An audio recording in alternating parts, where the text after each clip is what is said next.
implement quantifiable strategies as a means of producing sustainable results.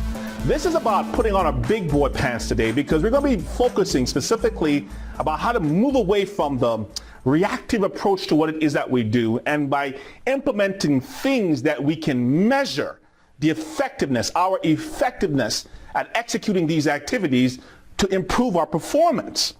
This type of dialogue is not something that we engage in on an ongoing basis, and I think it's time that we take a whole new approach to how it is that we do what we do. Why? Because if we don't have measurable results to actually act upon from the perspective that we can implement a program, get feedback from it, and then implement a strategy to improve our effectiveness at that program.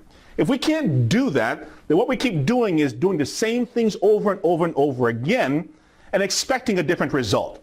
Here's a hard example. Have you seen someone put up these big tents in their parking lots and they're going to have a tent sale? And they advertise they're going to have a tent sale. And at the end of the day of the tent sale, they realize we spent all these thousands of dollars and the return is, right? Have you ever thought about why it is that you put balloons on your cars? Or why is it that you put all these things on your cars and what it is that it's supposed to do for you? Have you ever wondered why it is that you have a CRM software and are not able to quantify the return on the investment that that application is giving you? Or how about, have you ever wondered why you're spending so much money on search engine optimization and can't identify where the lead is coming from that social media campaign or from the optimization campaign? Or how does it fit into your actual strategy that you're using to build your business? You ever given that any thought? Okay, so let me share with you why all that is so important.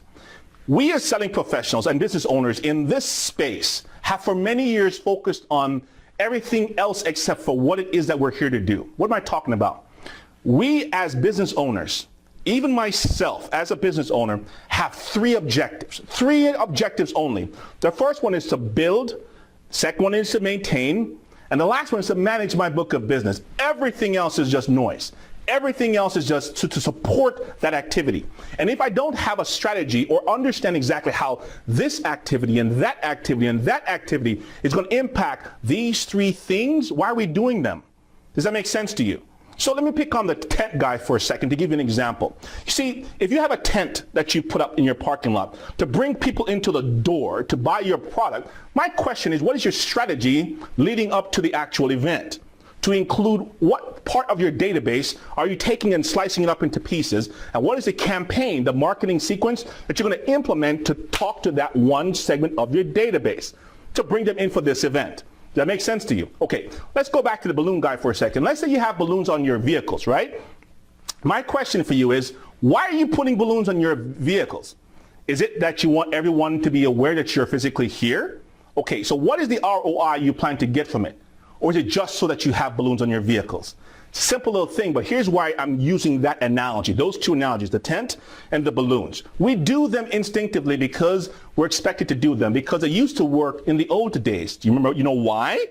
Okay, you don't know why. Well, let me tell you what happened in the old days. You see, prior to 1989, when the dealerships were the destination, the more attractive your facility was, the louder it was, then you were competing with the guys across the street. The sales sign on your car, it caused people to pick you over someone else. So it was meant to be an eye catcher for someone who is in the market and who's looking around to buy something. People are now going online to look around and buy something, and your balloons are not as effective as they used to be. That's prior to 1989. Now, let me share something with you.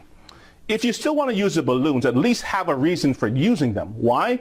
Because if you tell your database that you're doing something with the balloons, then it has more meaning. Because you can quantify what the activity is that you're doing to justify the expense of having that event happening. That's something you can measure. So next time you plan to have the balloons, run a date range activity on this campaign for that balloon to see exactly what the response was to determine if the timing is right to do the same thing. That's a lot to swallow, but not really, because it's time that you look at your information a little bit differently. All right, let's take a look at CRM for a minute. One of the biggest challenges that most people have with CRM software is that they don't know how to use it. Have no idea how it works, what to do with it. They don't. right? And so what happens is that we have CRM because they said we're supposed to have CRM. Because they say that when we have customer information, it's worth something. We can email people and tell them things, and all those wonderful things. Is that correct? And so when you buy CRM, the guys who are selling you CRMs are selling you all the different types of bells and whistles that make theirs more attractive than the other person, and all the bang whiz things, right? Okay, let's talk about CRM man to man, woman to woman, just for a minute. The purpose of CRM as a software is the carrier of your book of business. That's it. Okay? Now, the purpose of CRM as a process, however, is to build, maintain, and manage your book of business. It is the most integral part of that global experience, that global strategy to grow your business. The CRM software carries your customer data. The quality of the data determines how well you can query the data, ask for things, to be able to see who to focus on next and why. And if you can't do that, what ends up happening is that you find yourself at the middle of a campaign with a lot of return email addresses and bad things. I had a discussion with someone who talked about the importance of getting customer data, just getting the data. And my question to that person was, why are you getting customer data? Well, the more data I have is the more I can market to people. My question is, how do you mean by market to people? Well, I can send them emails and so forth. I'm like, well, so then you sending me an email is your definition of marketing, is that correct? How are you measuring the effectiveness of it? Silence.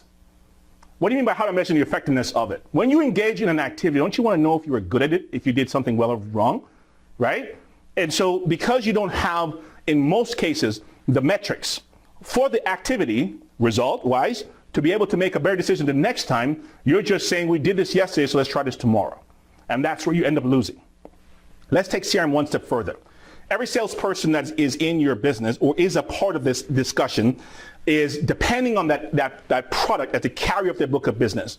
When a CRM application is too complex, it becomes a very expensive Rolodex. And most of you at the sound of my voice have a very expensive Rolodex. Why? They don't know how to layer client interaction to produce sustainable results.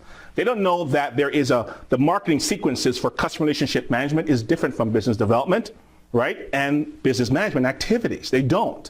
So consequently, they just put customer names in, and when the email gets spits out and it sounds like it's a robot, they sign it, or sometimes they don't, and they put it in the mail, and they wonder why the clients won't call them back. CRM is one of those processes that has to be personalized. If it's not, why are you bothering with it? Okay, here's what we talked about so far. Big boy pants equates to every activity that you engage in, you have to ascertain what's the ultimate objective, and how does it affect me? Right? How does it affect my mission of building, maintaining, and managing my book of business? If you don't have an answer, here's the challenge that you face. The dollars that you're spending, sometimes $1,000, $10,000, $15,000 a month, is revenue that can go to your bottom line to fund your lifestyle if you're a business owner. Or if you're a selling professional, if you're engaging in these proactive activities, I applaud you. But if you don't have a strategy for engaging with the client in every single process that you are involved with, and not just engaging with them, but measuring your effectiveness at them, then you're winging it. And when you're winging it, you're burning through capital. So in closing, here's what I want to wrap your head around. Take a look at how you are investing your resources and your time in the areas that affect business development, customer relationship management, and managing the book of business. Look at those three areas. Whether it is web-based or offline-based, what are the results you're getting from all of those revenue expenditures? And once you understand what the results you're getting from them, what is a strategy you can implement that will increase your effectiveness at them? You have to look at it from, how can I get better? And if you don't have a strategy for getting better, then your process is broken. And you have to go back to the drawing board.